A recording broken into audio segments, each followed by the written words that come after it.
విభాగం తరపున అలాగే ఆంధ్ర రాష్ట్రంలో ఉన్న మహిళలందరి తరపున ప్రత్యేక ధన్యవాదాలు తెలియజేస్తూ ఉన్నాం. మహిళల హక్కుల కోసం, మహిళా సాధికారత కోసం, మహిళా రక్షణ కోసం చట్టసభల్లో గొంతు వినిపించాలంటే ఖచ్చితంగా ఈ మహిళా రిజర్వేషన్ బిల్ అమలు అయి తీరాలి.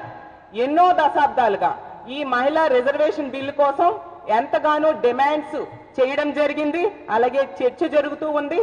కానీ ఇంతవరకు కార్యరూపం దాల్చలేదు. ఇప్పటికైనా ఇన్ని దశాబ్దాల తర్వాతైనా ఇప్పటికి ఇది కార్యరూపం దాల్చుతూ ఉన్నందుకు చాలా చాలా సంతోషంగా ఉంది.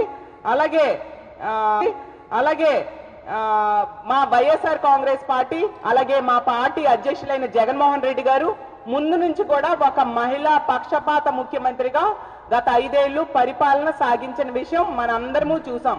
ఎందుకంటే ఒక జగనన్న ఒక మహిళా పక్షపాత ముఖ్యమంత్రి, మహిళల్ని రాజకీయంగా, ఆర్థికంగా, సామాజికంగా ఉన్నత స్థానంలో కూర్చోబెట్టడానికి అతను ముఖ్యమంత్రిగా ప్రమాణ స్వీకారం చేసిన మొదటి రోజు నుంచే ఎంతగానో కృషి చేశారు. మరీ ముఖ్యంగా మహిళల రక్షణకు పెద్దపీట వేసి దిశ వ్యవస్థను తీసుకొచ్చారు.